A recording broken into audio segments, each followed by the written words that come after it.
퇴계 선생의 도산서원입니다.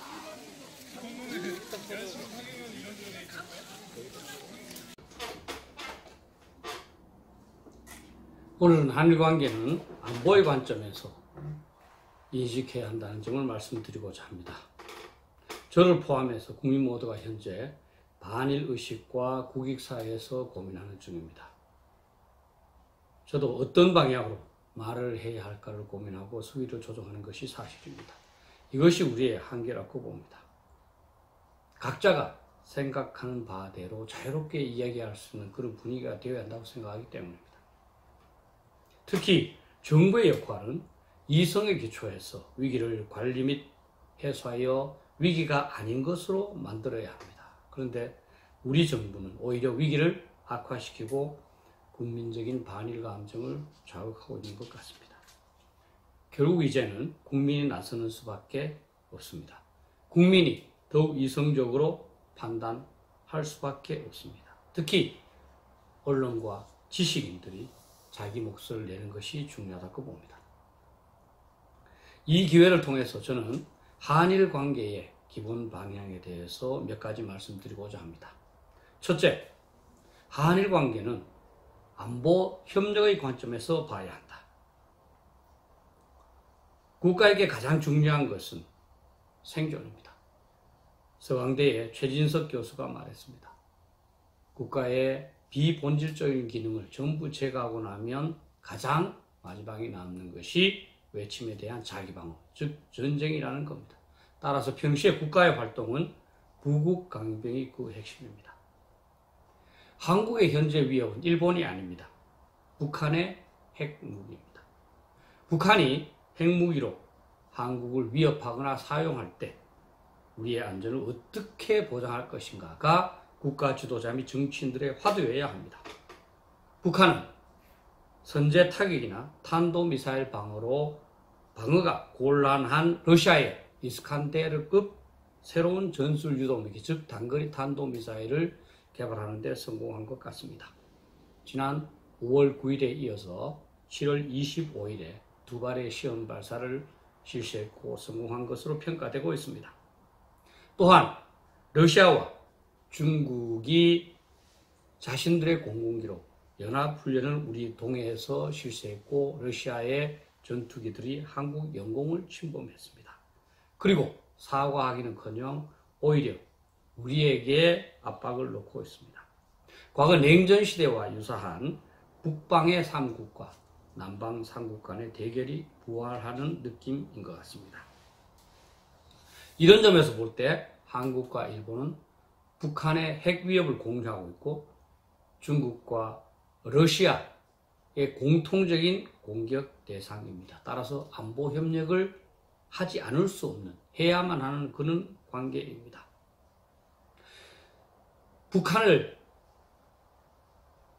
북한 이외에 중국과 러시아의 위협 측면에서 본다 하더라도 지역 내에서 한국을 도울 수 있는 국가는 일본밖에 없습니다. 만약 북한이 대륙간 탄도탄을 완성하거나 잠수함 발사 탄도탄을 완성할 경우에는 미국이 동맹 공약을 준수하기가 어려워집니다. 그러할 때 핵무기 개발을 포함해서 모든 측면에서 한국을 도와줄 수 있는 국가는 일본밖에 없습니다. 실제로 북한은 지난 7월 23일 3,000톤급의 핵무기 탑재 잠수함을 건조하고 있는 사진을 제시하였습니다. 미국이 이 지역에 대해서 공약을 지키는 것이 점점 어려워지고 있습니다. 두 번째, 한일 문제는 외교적 해결이 최우선시 되어야 한다. 외교의 기본 임무는 국가 간의 재반 현안을 서로의 감정이나 국익 훼손을 최소화한 범위 내에서 말로서 해결하는 것이고 그것이 정부의 최우선 기능입니다.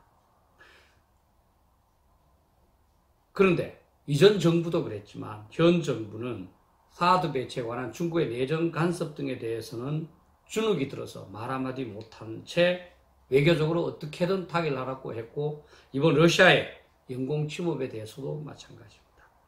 그런데 유독 일본에 대해서만은 강경한 언사를 역없이 사용하면서 외교적 해결보다는 대결로 조속히 이전하려고 하고 있습니다.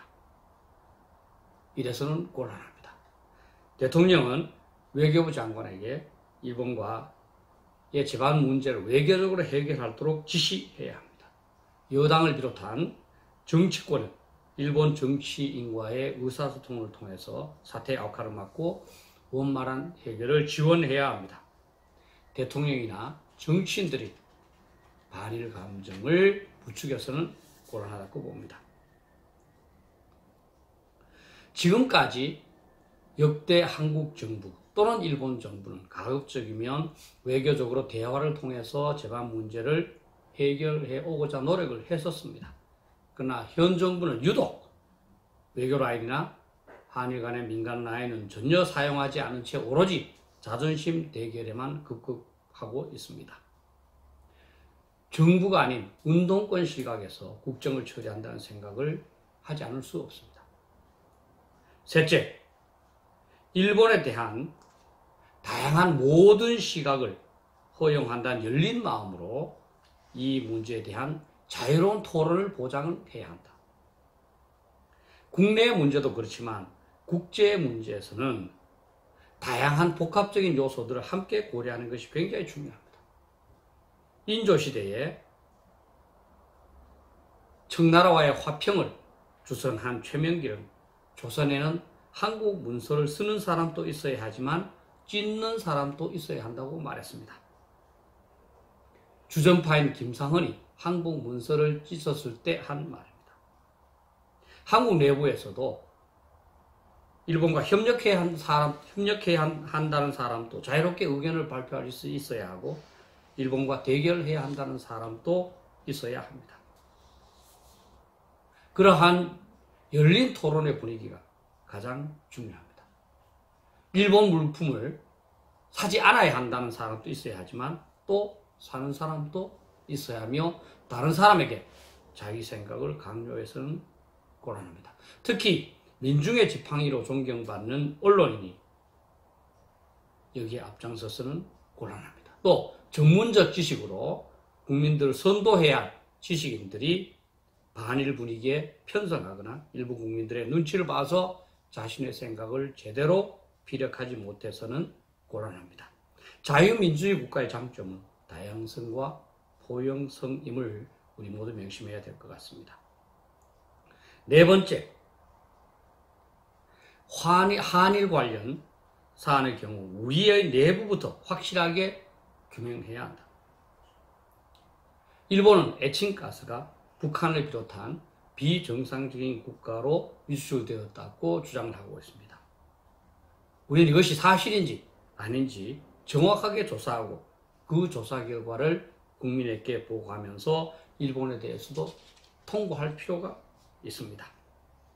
사실 일부 회사들이 북한에게 석유를 제공하고 북한의 석탄을 환적한 사례가 있는 것이 사실입니다. 따라서 정부가 모르는 사이에 어떤 개인이나 회사가 불법적인 활동에 연루되어 있을 가능성을 전혀 배제할 수 없습니다. 차제에 지난 2018년 12월 20일에 우리 광개토 대왕함이 일본의 초계기에 대해서 사격 통제용 레이더 빔을 방사했다고 일본이 주장했습니다. 거기에 대해서도 군이 아니라 군 외부에서 전문가들로 팀을 구성해서 정확하게 조사한 다음에 그 내용을 국민한테 보고하고 일본이 잘못된 주장을 할 경우에는 엄중하게 항의를 해야 할 것입니다. 결국 중요한 것은 서로의 감정이 아니라 사실관계입니다. 우리가 정확하게 조사한 다음에 우리가 틀렸으면 고치거나 재발 방지를 약속하면 됩니다. 작은 사안이 한일 양국 간의 관계까지 결정하는 큰 사안으로 비화돼서는 곤란합니다. 애들 싸움이 어른 싸움이 되지 않도록 막는 것이 가장 중요합니다. 다섯 번째, 진정한 극일이 무엇인가를 생각하면서 장기적으로 접근해야 한다. 한말에 조선은 일본에 감정적으로 대응하다가 국권을 상실하고 식민지 시대로 전락하고 말았습니다. 1965년 한국의 선조들이 일본과 청구권 협정을 맺어서 관계를 정상화하고 경제 발전에 필요한 자금을 획득한 것은 진정한 그 길은 일본보다 더욱 잘 사는 것이라는 사실을 인식했기 때문입니다. 지금 일본에 대해서 현 정부가 나름대로 강경한 입장을 말할 수 있는 것도 당시에 그러한 올바른 그 길의 방법을 실천했기 때문입니다. 그럼에도 불구하고 아직 한국은 경제 규모가 일본의 3분의 1밖에 되지 않을 정도로 여러 가지 측면에서 미흡합니다. 또 남북한이 분단되어 있습니다. 또 국내도 분열되어 있습니다. 따라서 일본과의 격차는 점점 벌어지고 있습니다. 결국 한국으로서는 당분간 일본과 우호적인 관계를 유지하는 가운데 경제 발전을 지속해서 국력을 더욱 키워야 합니다. 내부적인 단결도 강화해야 합니다. 남북 문제도 우리 힘으로 해결을 해야 합니다. 그렇게 해서 일본이 부러워하는 수준으로 우리 국가를 발전시켜야 합니다. 갚기만 한다면 원수는 아무리 늦게 갚아도 상관없다는 말이 있습니다.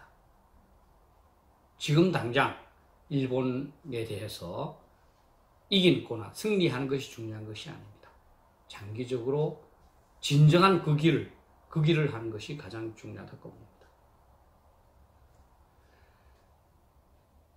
미국은 제2차 세계대전을 수행을 하면서 일본처럼 처절하게 싸우는 국가에 대해서 너무나 궁금하게 생각했습니다. 그렇게 해서 제가 한번 말씀드렸습니다만 인류학자인 루스 베네딕트라는 여성학자에게 부탁을 해서 일본어를 연구하게 했고 그래서 국화의 칼이라는 책으로 현재 우리가 읽을 수 있게 되었습니다.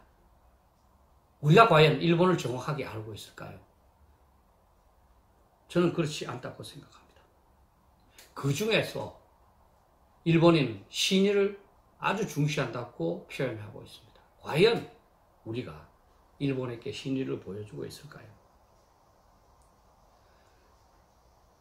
국민 여러분, 국민들이 듣기 싫은 말은 하지 않고 듣기 좋은 말을 하는 사람, 감정에 편승하는 말을 하는 언론인 지식인은 일단 경계할 필요가 있습니다. 국내 정치에 이 문제를 활용하는 정치인도 당연히 배격해야 합니다. 그들이 정치적 이익을 얻는 만큼 우리의 국격은 손상될 것입니다. 이제 우리는 어른들의 입장에서 자녀들에게 반일보다는 진정한 그 길이 무엇인지 그것을 달성하기 위해서는 어떻게 해야 하는 건지를 가르쳐야 된다고 생각합니다. 그를 위해서는 당연히 감정보다는 이성에 의해서 재반 상황을 이해하고 그로부터 이성에 근거한 장기적이면서 확실한 해결책을 도출하고 그것을 실천하며 그것을 후손들에게 가르쳐야 한다고 봅니다. 감사합니다.